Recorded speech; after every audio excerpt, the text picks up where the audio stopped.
Hello friends, तो कैसे हैं आप सब। आज है हमारा day 2 of 30 days series of business statics. पिछली जो हमारी वीडियो थी उसके अंदर हमने किया था central tendency and dispersion. Unit first हमने स्टार्ट की थी, तो अगर आपने वो वीडियो नहीं देखी है तो उसका जो लिंक है वो डिस्क्रिप्शन के अंदर है, आप लोग जाके चेक कर सकते हैं।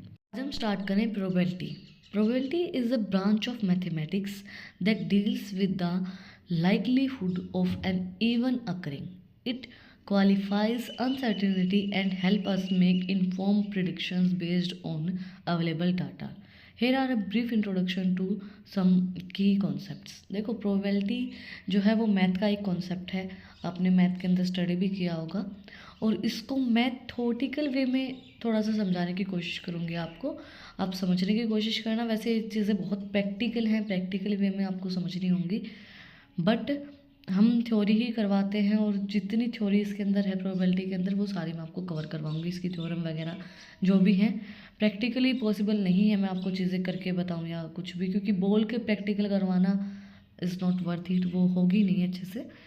प्रोबेबिलिटी का मतलब क्या होता है, जो हम क्या सोचते हैं, एक प्रिडिक्शन करते हैं। प्रोबेबिलिटी का मतलब क्या होगा कि हम एक प्रिडिक्शन करते हैं कि ये हो सकता है, प्रोबेबली ये पॉसिबल है ना, कि हम आगे की सोचें कि कुछ भी सोचें कि ये चीज़ हो सकती है, प्रोबेबिलिटी है हमारी कि ये होगा, तो वो प्रोबेबिलिटी होती है प्रिडिक्शन करना।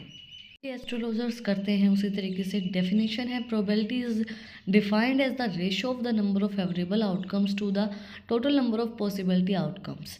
It range from 0 to 1, where 0 means the event can not occur and 1 means it is certain to occur।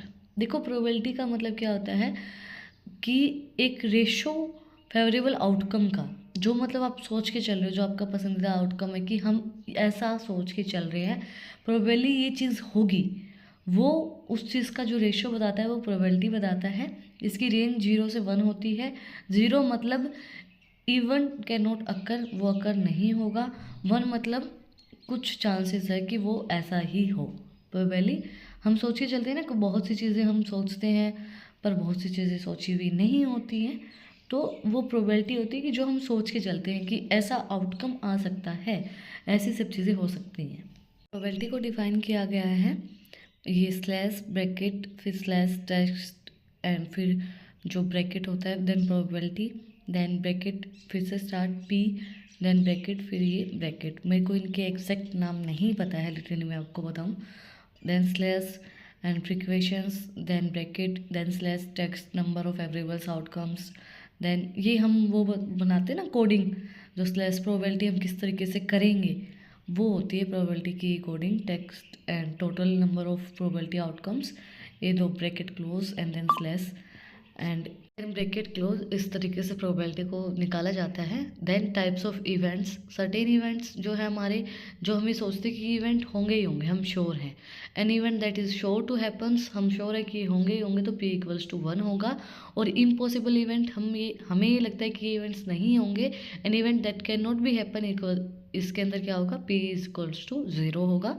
Simple events, an event that consist of an single outcome, जो हम ये सोचते हैं सिंपली कि इसका आउटकम यही आएगा, सिंगल आउटकम।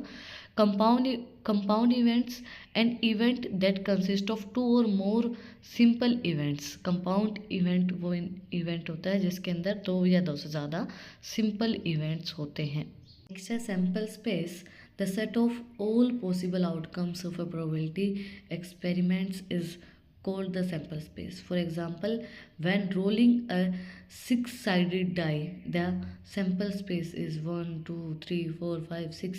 देखो, सैम्पल का मतलब क्या होता है कि कुछ भी हो सकता है, एक्सपेरिमेंट करके देखते हैं, तो जो हमारा आउटकम आएगा सैम्पल से, एक्सपेरिमेंट से, वो सैम्पल स्पेस होता है। इसका एग्जांपल कि हम एक डाइस को उछालेंगे तो सैम्पल वही है ना, 1 2 3 4 5 6 ही आएंगे, उससे ज़्यादा क्या आ सकता है, 8 थोड़ी ना आ जाएगा। तो वही चीज़ होती है सैम्पल स्पेस, मतलब कि जो हमें एक्सपेरिमेंट से आउटकम मिलता है वो सैम्पल स्पेस होता है। Complementary events, the complementary of an event A denotes as A is the set of outcome in the sample space that are not in A. The probability of the complementary is given below। उसकी probability क्या होगी, slash bracket start P and bracket start a slash and bracket close equals to 1 minus p bracket start a and bracket close slash and bracket close। ये इसकी probability हो सकती है। इसके अंदर बोला गया है कि कॉम्प्लीमेंट्री एक इवेंट जो हमारा होता है उसको डिनोट किया जाता है ए से, denote as A, complementary of an event A, और डिनोट एज ए स्लैश भी हम कर सकते हैं जो हमारा सेट ऑफ आउटकम्स हमारे सैम्पल स्पेस से आया है दैट आर नॉट इन ए। जो सैम्पल स्पेस से आया वो ए नहीं होगा। प्रोबेबिलिटी इसकी हमने बता दी है ए, और जो हमारी ब्रैकेट से स्टार्ट होती है P N bracket A slash equals to A minus P N bracket फिर ए और फिर bracket close slash N bracket close. Next है independent and dependent events. Independent events कौन से होते हैं? जो इंडिपेंडेंट हो, मतलब कि जो एक दूसरे पे निर्भर ना हो। सिंपल सी चीज़ है ना। इंडिपेंडेंट इवेंट हमें नाम से क्या पता चल रहा है कि जो एक दूसरे पे निर्भर ना हो। Two events are independent if the occurrence of one does not affect the occurrence of other. दो इवेंट्स जो इंडिपेंडेंट हैं जिसकी एक के अकरेंस से दूसरे के अकरेंस पे फ़र्क नहीं पड़ रहा है। मतलब एक कुछ कर रहा है तो दूसरे के ऊपर कुछ फ़र्क नहीं पड़ रहा है, दूसरा कुछ कर रहा है तो पहले वाले के ऊपर कोई फ़र्क नहीं पड़ रहा है। इट मीन्स अगर हम कॉइन को फ्लिप करेंगे तो डाइस के ऊपर क्या इफेक्ट पड़ेगा, डाई को फ्लिप करेंगे तो कॉइन के ऊपर क्या इफेक्ट पड़ेगा। Dependent events, two events are dependent if the occurrence of one affect the occurrence of the other. दो इवेंट जिसकी एक के अकरेंस से दूसरे के अकरेंस के ऊपर फ़र्क पड़ रहा है, मतलब कि वो डिपेंड है एक दूसरे के ऊपर। अगर वो नहीं है तो उसके अकरेंस पे उसके ऊपर फ़र्क पड़ रहा है, अगर वो है तो दूसरे के अकरेंस के ऊपर फ़र्क पड़ रहा है। मतलब दोनों एक दूसरे के ऊपर इंटरडिपेंडेंट है कि अगर वो नहीं होगा तो उसकी वो काम अच्छे से नहीं कर पाएगा, अगर दूसरा नहीं होगा तो वो काम अच्छे से नहीं कर पाएगा। For example drawing cards from the deck without replacement. बिना कोई रिप्लेसमेंट के हम कार्ड्स को ड्रैग कर रहे हैं, drawing cards from the deck से ड्रॉ कर रहे हैं बिना कोई रिप्लेसमेंट के, तो वो उनकी एक के अकरेंस पे दूसरे के अकरेंस के ऊपर फ़र्क पड़ता है। अगर एक नहीं होगा तो दूसरा इफेक्ट होगा, मतलब एक दूसरे के ऊपर वो डिपेंडेंट होते हैं। Then addition and multiplications rules. Addition और मल्टीप्लिकेशन रूल्स क्या क्या होते हैं प्रोबेबिलिटी के अंदर? Addition rules for any two events A and B the probability that either A और आइदर बी। अगर दो इवेंट्स है तो प्रोबेबिलिटी क्या होगी, या तो ए होगी या बी होगी। And slash and bracket P bracket start A slash cup B bracket close equals to P फिर bracket A bracket plus B P bracket start B फिर bracket close minus P bracket and A slash cap B and फिर bracket फिर slash and फिर bracket close. ये addition की है। Then multiplication की क्या होगी? वो डिपेंडेंट इवेंट्स जो इंडिपेंडेंट इवेंट्स हैं उनके अंदर ए एंड बी की प्रोबेबिलिटी दोनों की हो सकती है, मतलब ए वो भी हो सकता है और वो भी हो सकता है ना, क्योंकि वो इंटरडिपेंडेंट है।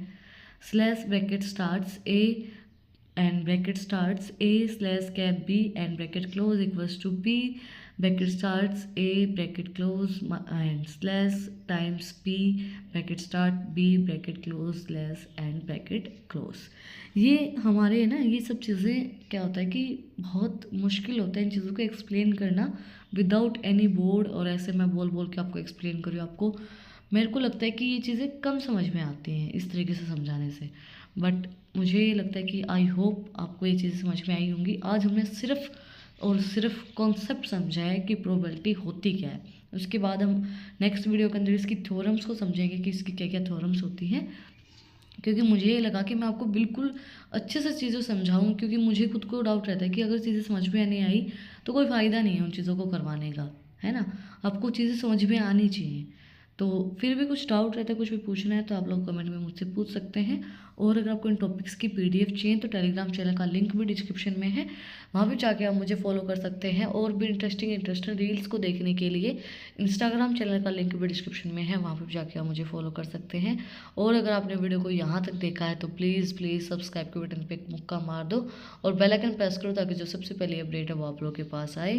फिर मिलते हैं एक नई वीडियो के साथ, एक नए टॉपिक के साथ। Like share and subscribe. Thank you for watching my video and enjoy your life.